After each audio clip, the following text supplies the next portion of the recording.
بەناوی خوای بەخشندەی میرەبان سڵاوتان لەبێ بەڕێزان پێخۆشحاڵم لە ئاڵلقەیەکی نوێی بەرنامەی ژێرخان پێتان دەگەمەوە بە داوای لێبوردنەوە شەمەی ڕابردوو کە نەمانتوانی بەرنامەی ژێرخانتان پێشکەشکەین لەبەرەوەی ساڵوەگەڕی ڕووداوەکانی هەفتەی شوبات بوو بۆیە بەرنامەیەکی تایبەت لە کەناڵی ئاسمانی پێیامەوە کاتی بەرنمەکەی منی بۆ تەرخان کرا ناچار بەرنامەی ژێرخان پێشکەش نەکرا لەم هەفتەیەدا پێتان دەگەینەوە بە خۆشحاڵیەوە هەڵبەتە دەمانەوێت قسە و باسکەین لەبارەی ئەو دۆخە ئابووریەی لە تورکیا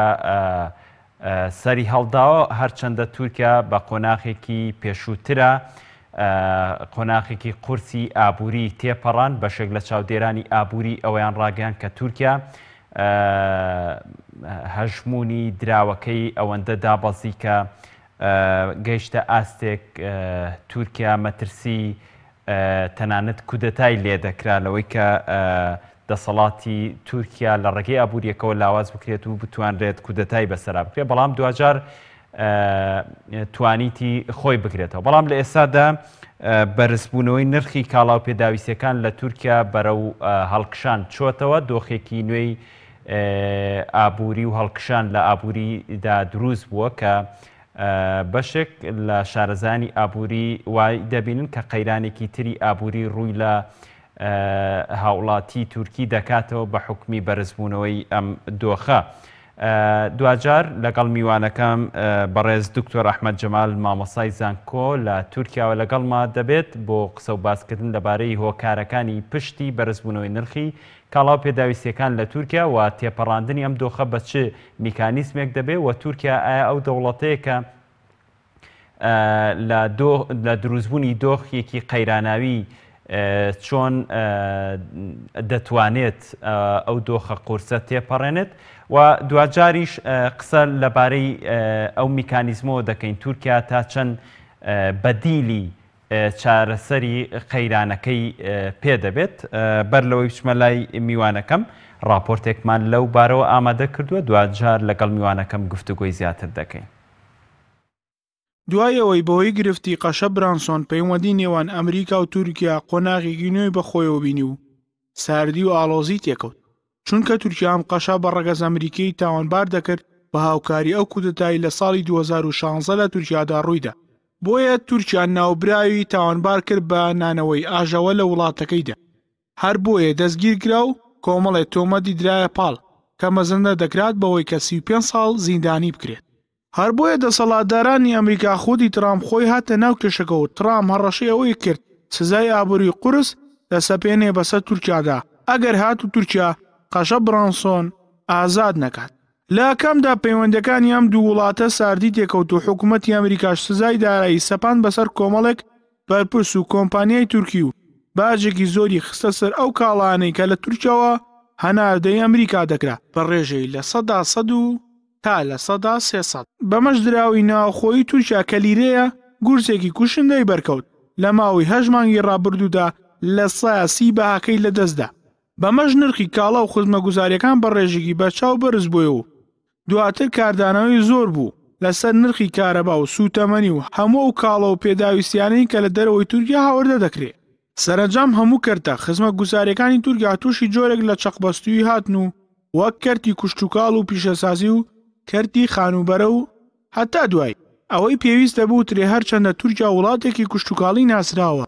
بەڵام لە ئێستادا بەرهەمی کوشتوکاڵی بە ڕێژێکی بەرچاو دابەزیەوە و نرخی سەوزە و میوە بۆ 5 هێندە 6 هێندە بەرز بۆتەوە بۆیە حکوومەت ناچارە بە شێوازی خستنەر و لە ڕێی شارەوانیەکانەوە ڕوبەڕووی ئەم گرانیە ببێتەوە.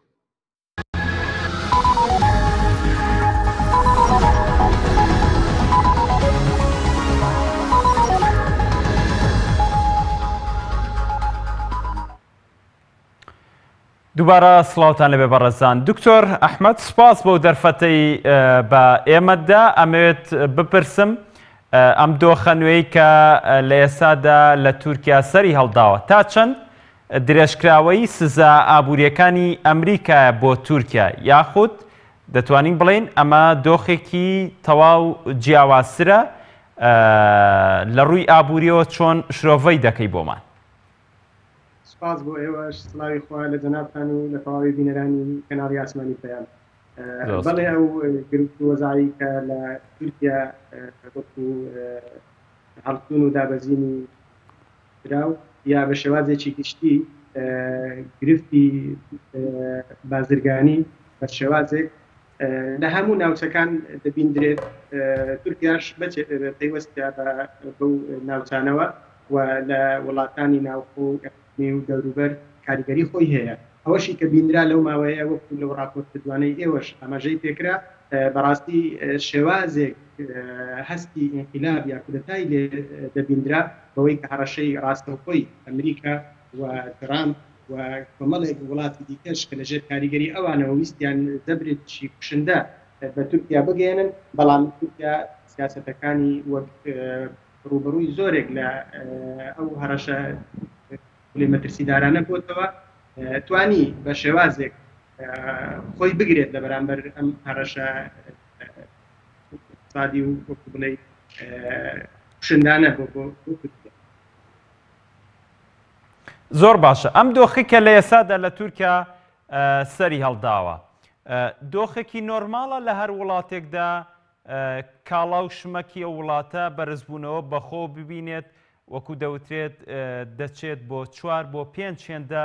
لە نرخی پێشووتری. تا چەند ئەمە نۆرماڵە و تا چەند بەرپرسانی تایبەتمەند بە تورکیا لە هەوڵی چارەسەرکردنی دۆخەکەدان، ئەمە درێژە ناکێشە بۆ ئەوەی کە دۆخێکی نوێی بارگرژی و قەیرانی ئابووری لە تورکیا سەر هەڵبداتەوە؟ بەڵێ، وەکو ئەو قسە مەشهورەی دەگوترێت لكل حادث حديث لە بۆ هەر ڕووداوێک یا بەسەرهاتێک لێکدانەوەیەکی تایبەت هەیە. دەکرێت بوترێت بۆ هەندێک لە وڵاتان شتێکی زۆر نائاساییە کە بەو شێوازە خێرایە نرخی شتومەکەکان لە سوتەمەنی لە کاڵای وڵات لە اقتصاد و ئابووری وڵات بەرزی نزمی بە شێوازێکی زۆر وەکو بڵێ بینرا و هەست پێکرا و تێدا ببیندرێت. ئەوە بەوە دەکرێت لە قەڵم بدرێ یا وەکو شارەزایان هیچی دەخەنە سەرێ لەو بابەتانە بەوەی کە بەشێکی هەڕەشەی ئەنقەستن لەلایەن وڵاتان وەکو بڵێ سەفەقاتی سیاسین یا هەڕەشەی دەرەوەن لەسەر تورکیا و وەزع و گرفتی تورکیاش کە بە چەند شێوازێکی زۆر خێرا تێدەپەڕی لە بوارێکەوە ئەو گرفتانەی کە لە ناوخۆی هەیە، نزیکبوونەوەی هەڵبژاردننی شارەوانیەکان، دواتر کۆمەڵێک گرفتی پێشتر کە ئاسار و ئاتەواری ئەو انقلابەی کە ئەو چەند ساڵە لەمەوبەر کرا، ئێستاش ڕەگوڕیشاڵی هەرماوە و کۆمەڵێک هەڕەشەی مەترسیدار لەسەر تورکیا هەن.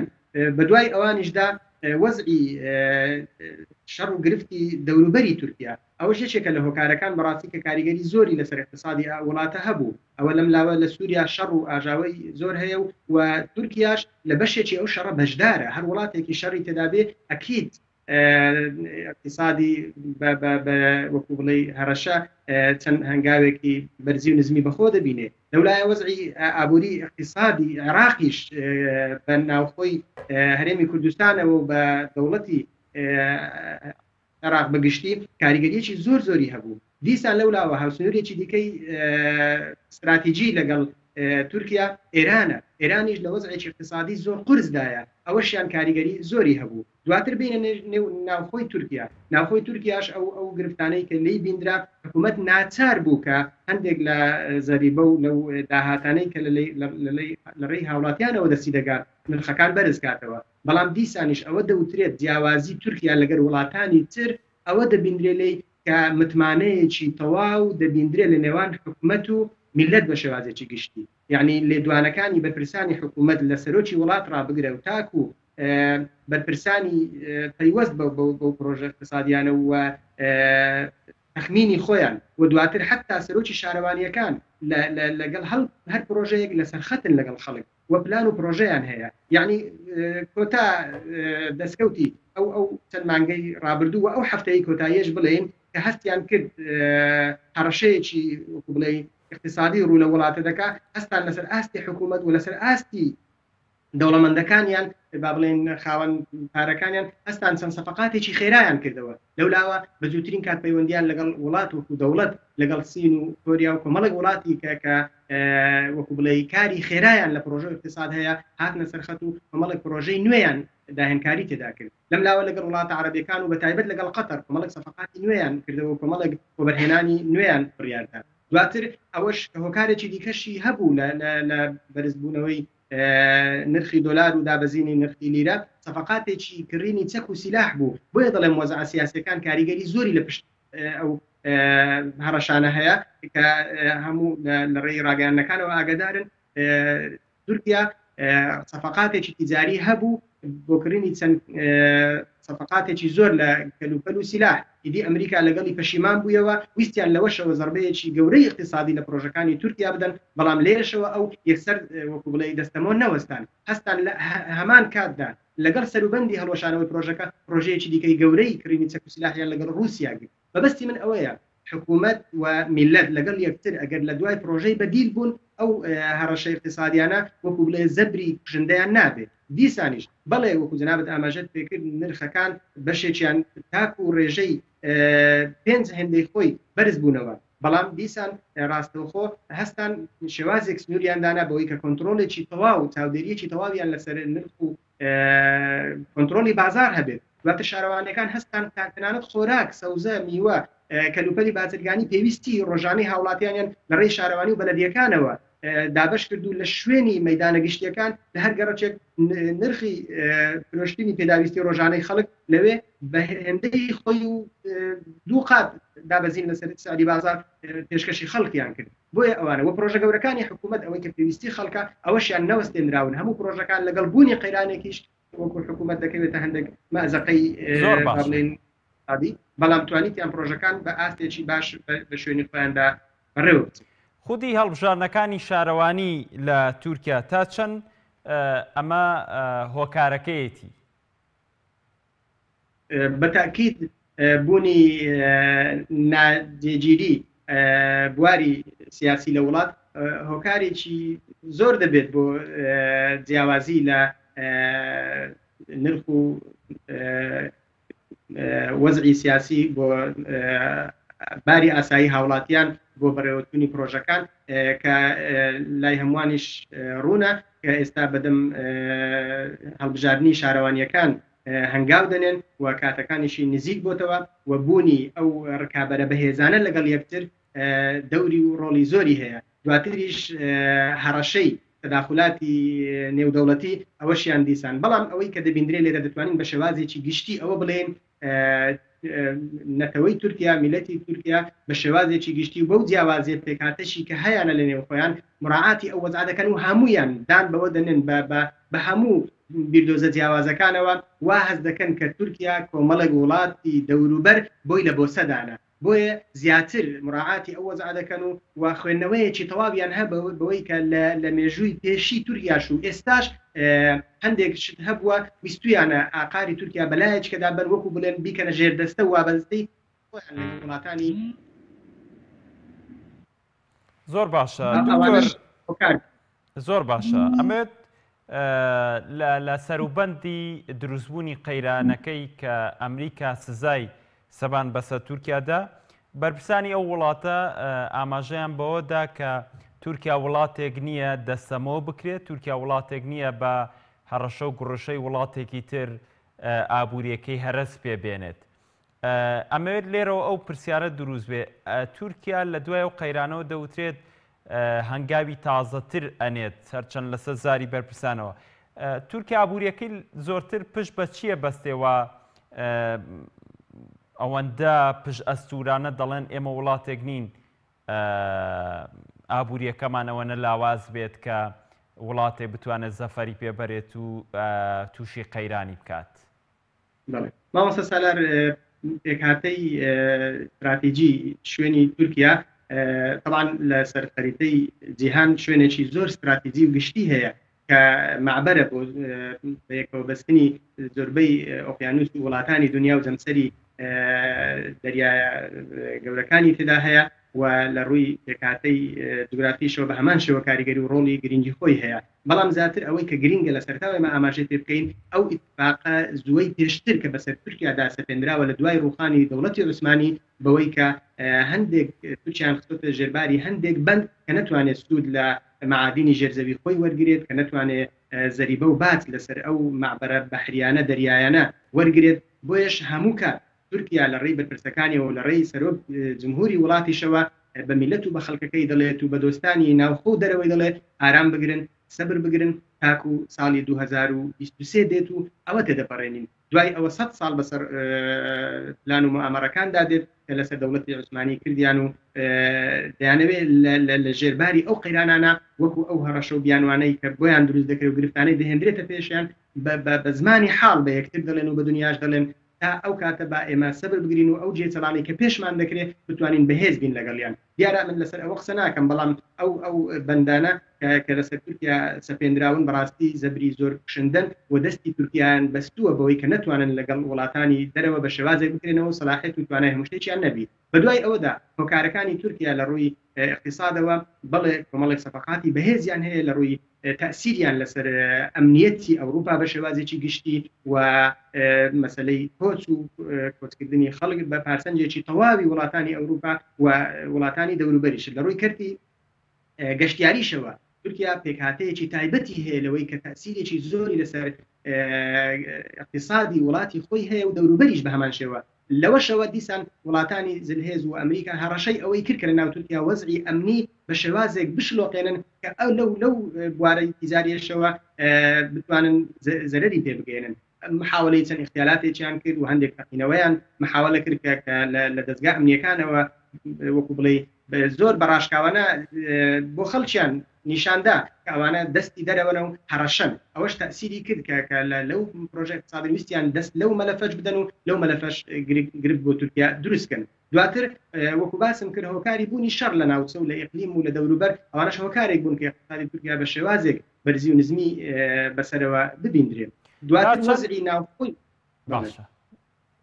تا چەند پەیوەندیە دیبلۆماسیەکانی نێوان وڵاتی تورکیا و وڵاتی سعودیە بێگومان ئێمە دەزانین جێپەنجەی وڵاتی سعودیە لە ڕۆژهەڵاتی ناوەڕاست بە شێوەیەک لە شێوەکان جێپەنجەی خۆی دیاری کردو بە پاڵپشتی ویلایەتە یەکگرتووەکانی ئەمریکا تێکچوونی ئەم پەیوەندیە دیبلۆماسی لە دوای کوشتنی ڕۆژنامەنووسە بەڕێگە سعودیەکە جەمال خاشقچی تا چەند ئەو کاریگەریە ئابووریەی بەسەر تورکیادا دەسەپێنرێت دەوترێت کە بەشێک لەو دۆخە ناسەقامگیری لە تورکیا دروست بووە ئەو پاڵنەرە سیاسیە کە تورکیا فشار دەکاتە سەر وڵاتی سعودیە کە بێگومان لەم دۆسێدا بەرپرسانی باڵای سعودیی تێوە گلاندووە لە پاڵەمەدا سعودیش هەنگاوی خۆی ناوە لەوەی کە تأسیرات لەسەر ئابووری وڵاتی تورکیا بکات تا چەند ئەم خوێندنەوانە دروستن ناوەسە سەلار من ببوورە حەز ناکەم لەسەر ئەو مەلەفە قسە بکەم کە ئەوە پەیوەست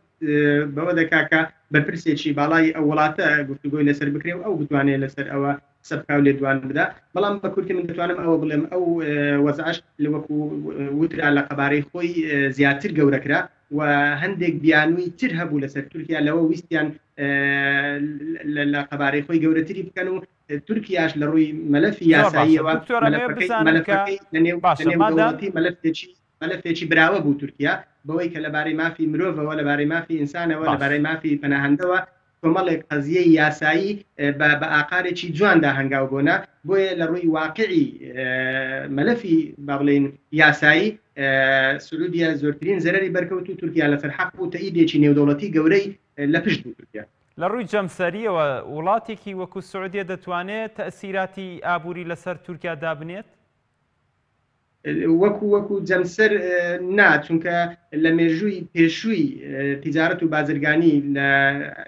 تورکیا لەگەڵ سعودی وڵاتانی خەلیج بە شێوازێکی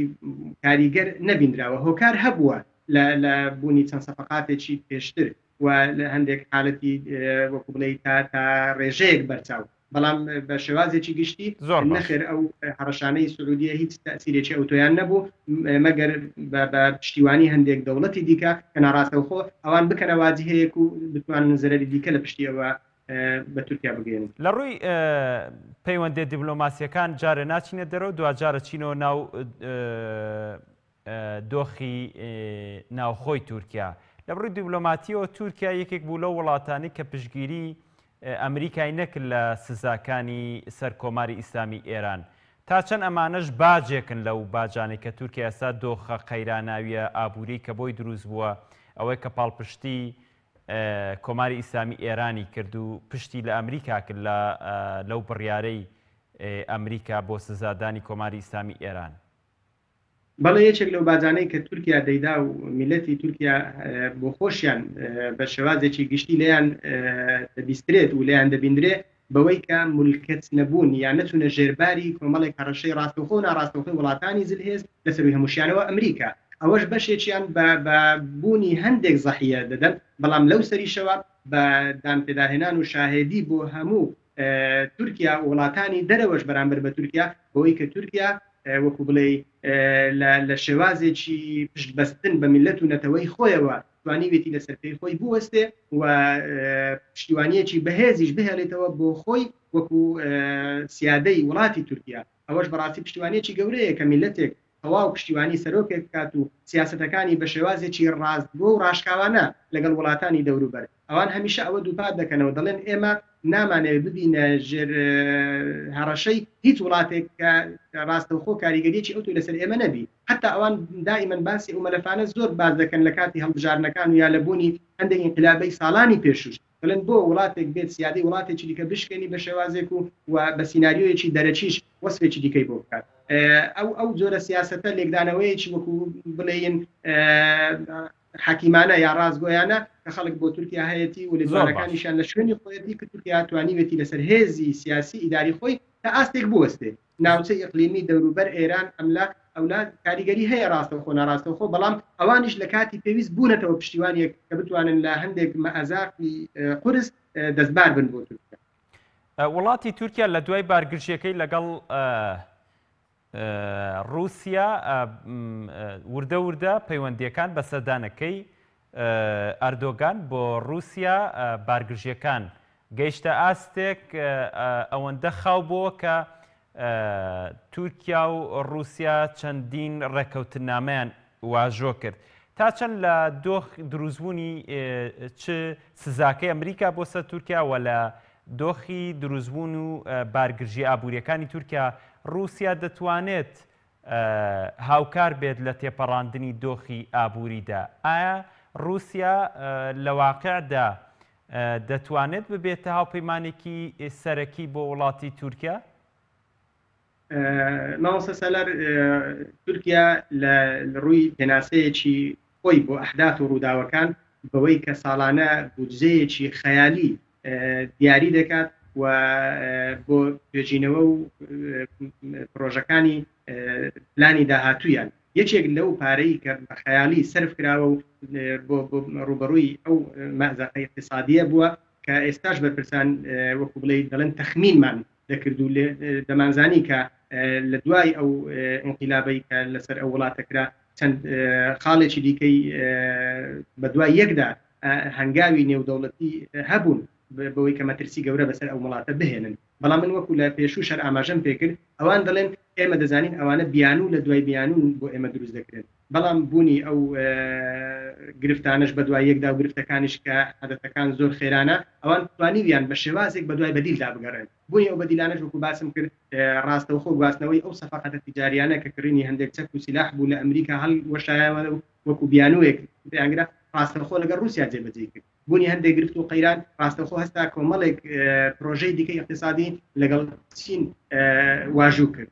ئیدی بە دوای پرۆژەی بەدیلدا دەگەڕن. من لێرەشەوە دەڵێم ئەگەر وڵاتی خۆشمان ئاماژەیەکی کورتی پێ بکەین بەڕاستی قەیرانێک وەزعێک لە هەرێمی کوردستان دروست کرا بە هەر بیانوویەک بێ بەڵام بۆ نمونە بەشێکی بودجە لە عێراقەوە بردرا گرفت بۆ هاوڵاتیان دروست بۆ ئەوان بوونە زەحیە. خوا پرۆژەکانی بەدیل لە هەرێمی کوردستان کە بە دوای ئەوە داهات و بینی پرۆژەیەکی بژانەوە بۆ وڵات بۆ هاوڵاتیان متمانەیەک دروستکەی. من وەکو تاعن لە وڵاتی خۆمان ناڵم بەڵام وەکو دەرس و ئەزمون گرینگە کە پەیوەندیەکی بەهێز لە نێوان بەرپرسانی باڵای وڵات و لە بەدواداگەڕانی بەدیل هەر کاتێک بەرپرسان چاویان لە بوونی بەدیل بوو بڕاتان هەبێت یعنی پرۆژەی اقتصادی گەورە دەکرێت سوودی لەوەربگرێت هەموو پرۆژەکانیش تەنها بە حل و چارەسەری بوونی سەفقاتی تیجارینا بە عەقلی بەڕێوەبردننی جوان و سوودوەرگرتن لە ئەزمموی وڵاتان ئەو گرفتانە بەرەو پێشتن من لێرەوە دەڵێم دەتوانم ئەوە بڵێم متمانەیەکی بەهێزی زۆر دەبیندرێت لە نێوان بەرپرسان و میلەتی تورکیا بە شێوازێکی گشتی میلەتێکی کراوە ڕۆشنبیر و حکوومەتیش پرۆژەی بەدیلی هەیە و بۆیە حتا لەو بڕیارەی ئەو ماوانەی پێشوو کە من لێرەوە هەر ئەوە دەڵێم لە ڕێی بەرپرسی یەکەمی وڵاتەوە سەرۆکی وڵات بە خەڵک گوترا کە کەسێک کە دەتوانێت کەمترینی کولفەی بخاتە سەر دۆلار و پارەی ناوخۆی وڵات بەکاربێنی هەموو ئەوانەی پاریان هەبوو پارەکانی خۆیان کردەوە لیرەی تورکی و توانیان بە شێوازێک ڕوبەرووی هەندێک لە گرفتە سەختەکانی سەر وڵاتیان ببنەوە بۆیش ئەو بەڕاستی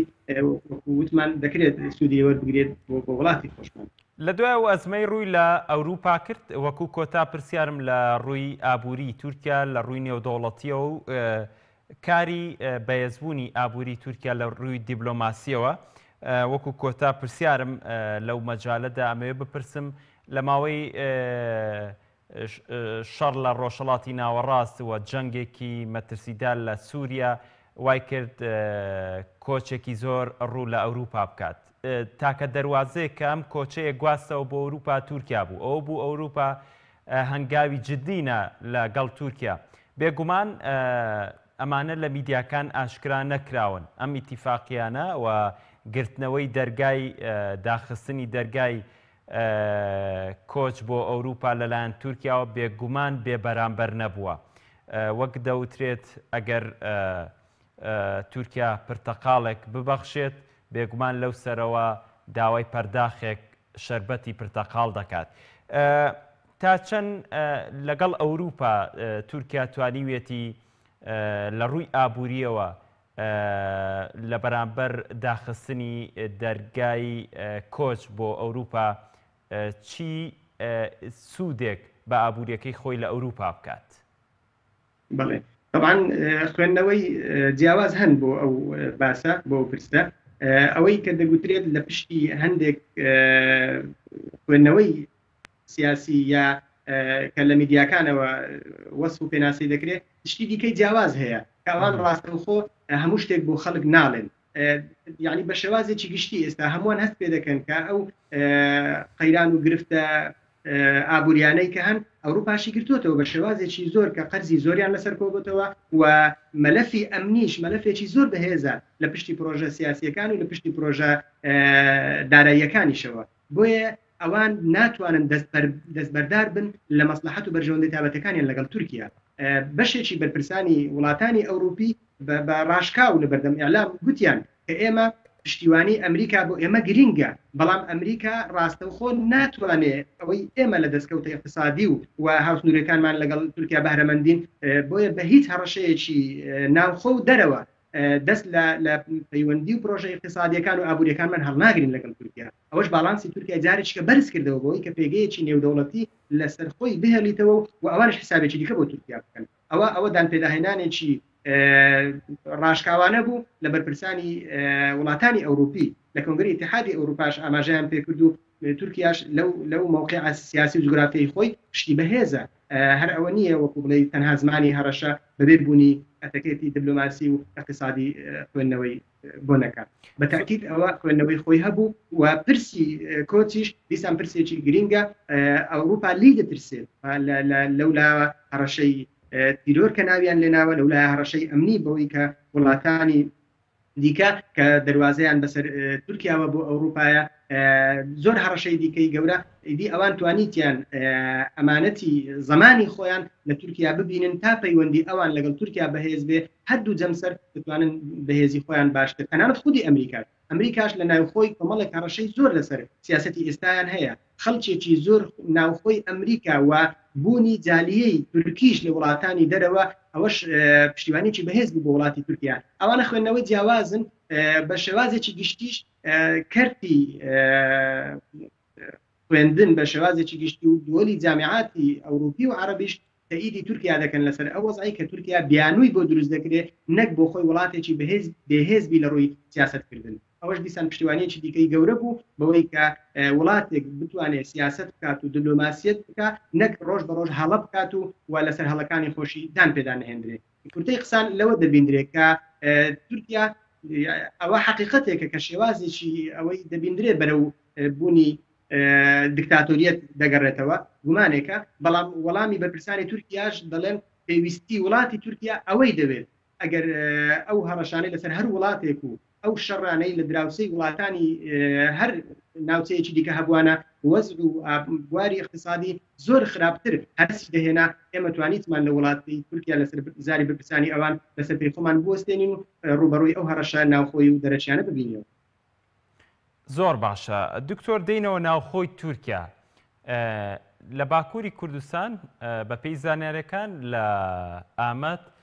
زیاتر لە 300 بۆ 350 بەرەو ژوور بەڵەندەر دەستیان لە کارەکانیان هەڵگرتووە. تا چەند ئەم شێوازە لەوەی کە مەترسی ئابووری وا بکات بەڵەندەرەکان دەست هەڵگرن لەو کار و پرۆژانەی کە دەبێ ئەنجامی بدەن. تا چەند ئەمانەش بەشێک لەوەی کە دۆخەکە قورستر ناکاتە سەر دۆخی ئابووری ئەو وڵاتە؟ خوێندنەوەی نزیک کە بۆی کرا لەوەی بەشێکی بەرەو پێش نزیکبوونی ئەو هەڵبژاردنانە بوو بۆی کە وەکو چەند هەڕەشەیەک بەکاری بینن بۆ بەدەستێنانی چەند مەکسەبێک و بە خەڵک بڵێن و بە ناوخۆ و جەماوەری تورکیاش بڵێن کە وەزعی گربوونی قەیران و گرفت لە وڵاتە هەیە و ئەوە تا خەڵکێک لە ڕووی شێوازێک ناوی ئیفلاس یا وەکو بڵێ دەستبەتاڵی لە کۆمەڵێک ئیش و پیشەوکار هەرسیان هێنا. بەڵام دیسان وەکو باسم کرد ئەو تۆکمەیەی لە نێوان بەرپرسانی باڵای وڵات و میلەت دەبیندرێ ئەزمونێکیان هەیە تەجروبەیەکیان هەیە لەوەی کە ئەو بە شێوازێک گرفتی دروستکراون نەک واقعی بوونی ئەو گرفتانە خودی خۆیان بوونیان هەبێت. ئیدی پلانی ڕاستەوخۆ باز دەکرێت کە حکوومەت بە شێوازێک دەستگرۆییان دەکات و پێشیان دەوترێت مەسنە ژێرباری هەڕەشەی دەستی دەرەچی لە دەرەوەی وڵات و بە شێوازێک بەکار نەهێنرێن بەوەی کە گرفتان بۆ دروست بکرێت و گرفتەکانیش هەبن لە حیجم و قەبارەی خۆیان گەورەتر بکرێن. حکوومەت ئەوەی من ئاگادارم لە نزیکەوە لەگەڵیان لە پرۆژەیەکە لە بەستنی سیمینار و کۆنفرانسێکی کەرتێکی تایبەتەوە تاکو لە نزیکەوە دروستکردنی کۆمەڵێک پرۆژەی گەورە بۆ بەرهێنانی نوێ هەم لە کەرتی پرۆژەی خزمەتگوزاری ناوخۆی وڵاتیان و هەم بەکارهێنانی کەرتی زراعت وڵاتیشان بۆ بەهێز کراوە. تورکیا لە باکووری کوردستان پرۆژەی دروستکردنی خانوبەرەی لە 90% تێدا کەم بۆتەوە. ئایا هۆکارەکەوەی کە پشگیری ئەم جۆرە پرۆژانە ناکرێت یاخود ئەوەیە کە ئەیانەوێت لە باکووری کوردستان بەشێک لە قەیرانی نیشتەجێبوون دروست بێ یاخود ئەمە هۆکارەکەوەی قەیرانی ئابووری بەرۆکی هەموو پرۆژەکانی گرتوۆتەوە؟ قەیرانی ئابووری هۆکار و دەوری زۆری هەیە هەموو پرۆژەکان، بەڵام وەسف نەکراوە وێنا نەکراوە هیچ لە پرۆژەیەکان بە ڕاستکاوی و بە بڵێ بەڕوونی قەچی کەوتبی و دەست لە ئیش و جوڵە با بڵێن کان هەڵگیرابی. نەخێر بەو شێوازە نییە وەسف و وێنای تری بۆ کراوە، بەڵام ئەوەی کە گرنگە بوونی ناوچە کوردیەکان بە شێوازێک بڵێ پشتگوێکرابن یا ئیهمال کرابن یا پرۆژەکانی لێوەستێنرابی نەخێر بەو شێوازە نییە. ئەمەل هەیە و پرۆژەیان هەیە بۆ نوێکردنەوەی ئەو پرۆژە دەکرێت بڵێ لە بەرامبەر هەندێک لە شارەکانی کە زیاتر معیشت تێدا هەیە و بازرگانی و خەڵک زیاتر ڕووی تێدەکات جیاوازیەک هەیە شارەکان لەگەڵ شارە گەورەکان، ئەوە حقیقەتێکە، بەڵام بوونی ئەوەی کە وەکو بڵێ پەچیان کەوتبی و نەمان بیست و بەو شێوازە بڵێ هەموو پرۆژەکان پەچیان کەوتبی و دەستیان لێ هەڵگیرابی. تا چەند تورکیا دەوترێت تورکیا و کاتێک کە پەیوەندیەکانی لەگەڵ نەتەوەکانی تری وەکو کووردا باش بوو ئابووریەکەشی باش بوو، لە ئێستادا دۆخی ئاسایش و ئەمنیەتی تورکیا بە جۆرێکە بێگومان ئەوترێت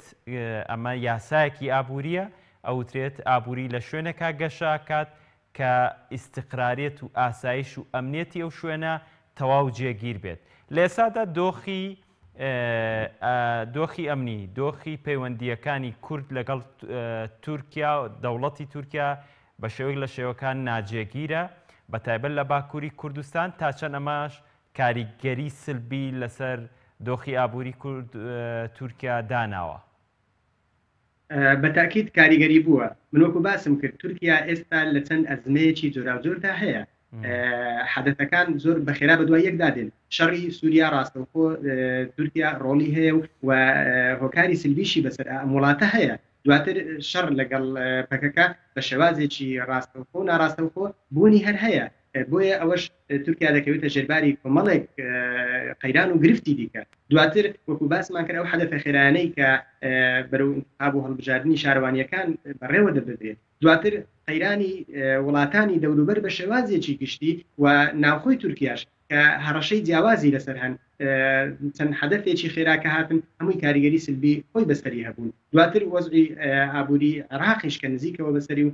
کاریگەری خۆی هەبوو. بە هەمان شێوە وڵاتانی دەوروبەر. بۆیە ئەوەی کە لە زاری بەرپرسانی ئەو وڵاتە دەبیندرێت بەوەیە کە هەندێک لە قەیرانەکان دروستکراون، هەندێک وەسف و وێنای هەڵەیان بۆ دەکرێت، هەندێکیش وەکو بڵێ حقیقەتێکن ئەوان ناتوانن. باشە دکتۆر، دەوترێت تورکیاش دەوترێت کە دەوڵەتی تورکیا جۆرێک لە جۆرەکان کەوتۆتە ژێر کاریگەری تموحی نێودەوڵەتیەوە، لەوانەی کە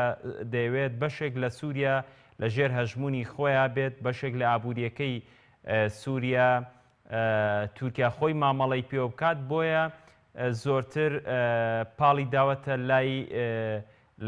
لە دەوڵەتێکی مەدەنی و ئەو کاری کە ئەو پرۆژانی کە ئاکەپە هەیبوو لە ماوەکانی ڕابردوودا ئێستا بە جۆرێک لە جۆرەکان وێناکەی گۆڕاوە بۆ وێنایەکی عەسکەری. دەوترێت ئەمەش کولفەی ئابووری قورسی ئەوێت، تێپەڕاندنی دۆخێکی ناوخۆی بۆ ناو دۆخێکی دەوڵەتێکی تر و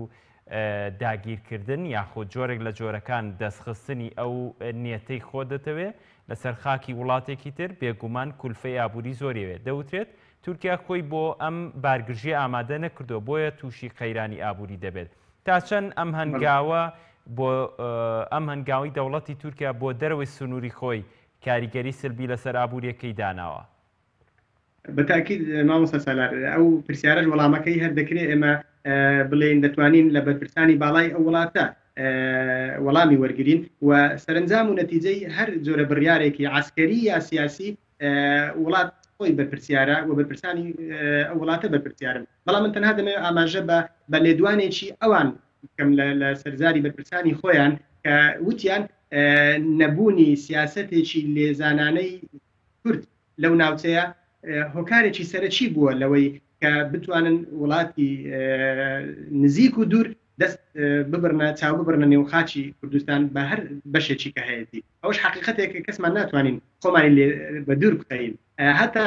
ئەو هاوڵاتیانەی کە لە سووریا جێیشی تورکی توێلایەن و بە شێوازێکی لێکدانەوەی قسەکانیان بە فریاد ڕست حسابی سوپای تورکیان دەکرد بەوەی کە لە ژێردەستی هێزێکی کوردی بوون. بەڕاستی ئەوە بە شێوازێک ئەگەر ئێمە وەکو کەسێکی کورد قسە بکەین جێی ئەسەفە، جێی خەمە، چۆن هاوڵاتیەک لەسەر وڵاتی خۆی وڵاتێکی دیکە بێت بەسەریدا و ئەو ناوی سوپای کە لەگەڵی بووە بە داگیرکەر و ناوێکی دیکە بە فریاد ڕست کە ئەوە بەڕاستی ئێمە وەکو زۆر باشە دکتۆر شتێکی وەکو پێمان خۆش نییە. بەڵام دیسانم ناوە دەڵێم ئەوەی کە گرینگە کورد یەکپارچەیی پێویستە، کورد پێویستە خوێندنەوەی واقعی تەواوی هەبی بۆ داهاتوویەکی دوور و نزیکی خۆی. زۆر باشە. بەر لە تێپەڕاندنی کوردیش نەکرێت، بەر لە تێپەڕاندنی قاچی کوردستان نەبێت لە هیچ بەشێکەوە. باشە دکتۆر، بەر لە تێپەڕاندنی ئەو سەدەی کە یاسا نێودەوڵەتیەکان ئیمپریالیزمی نێودەوڵەتی بەسەر دەوڵەتی تورکیادا سەپاندوێتی کە لە 2023 کۆتایی پێدێت، تورکیا ئەتوانێت لەسەر پێی خۆی بۆسێت و ئەم دۆخانەی کە وەکو بەڕێزت بەشێکی بە دروستکردن ناوزەندت کرد کە لەسەری دروستەکرێت کە هەنگاوەکان ئەگەنە ئاستێک کە تورکیا بەرەو شکبوونەوە دەبات. تورکیا بای ئەوەنە قووەتی پێ دوجار کە کاتێکە و یاسانە لە دوای تێپەڕاندنی سەدەکە دەستکراوەی دەکات لە ماوەی ئەم 4 ساڵەیە بتوانێت خۆی ڕابگرێت؟ بڵێ ئەگەر لێکدانەوەیەکی خێرای بتوانین تیشێکی بخەینە سەر ڕووداوەکانی دنیا ئەوەندە خێرانە وەکو دەڵێ میدیا فریان ناکەوێت وەسف و وێنای تەواویان بۆ بکات، بەڵام تا چەند وڵات پلانی هەیە، تا چەند ئیستعدادی هەیە لە ڕووی ئیستعداداتی پرۆژە و پلانی خۆیان ئەو وڵاتە دەڵێن ئێمە لە ئامادەکاری بۆ ئەو پرۆژانەین کە بەردەوام لێدوانە ڕاستەوخۆ و ناڕاستەوخۆیان لەگەڵ میلەت و جەما و لەگەڵ وڵاتانی دەرەوەش ئەوەیە کە دەڵێن با ئارام بگرین تاکو ساڵی 2023 و لە پرۆژەکانی ژێرخانی وڵاتیشیان تەواو دەبیندرێ لە وڵاتە وەکو شاهد حاڵێک ئێمە لەیان دەبینین کە بەڕاستی کۆمەڵێک ئیستعدادیان هەیە و هەندێک هەنگاوی ئامادەسازیان هەیە ئەوە لەولایە کردنەوەی ئەو سێمین مەتار لە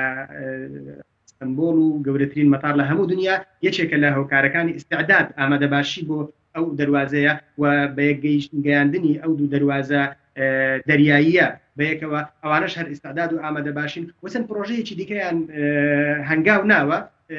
کە دەیانەوێت وەکو بڵێ بۆ ئەو کاتە بەتەواوی بکەونە ژێر تێگەی اقتصادی بەهێزی خۆیان هەنگاویان ناوە تا چەند دەتوانن لەسەر خۆیان بوەستن ئەوە واقعی داهاتوو ئەوە دەسلمێنی. زۆر باشە، من هیچی تر کاتم نەماوە، بەڵێ زۆر سپاس بۆ بەڕێز دکتۆر ئەحمەد جەمال مامۆسای زانکۆ لە وڵاتی تورکیاوە وەڵامی پرسیارەکانی ئێمە دایەوە. سپاس بۆ بەڕێستان. بینەرانی ئازیز و خۆشەویست، سپاس تاوکو ئێستا بینەرمان بوون. بەخوای گەورەتان ئەسپێرم، کاتێکی خۆش.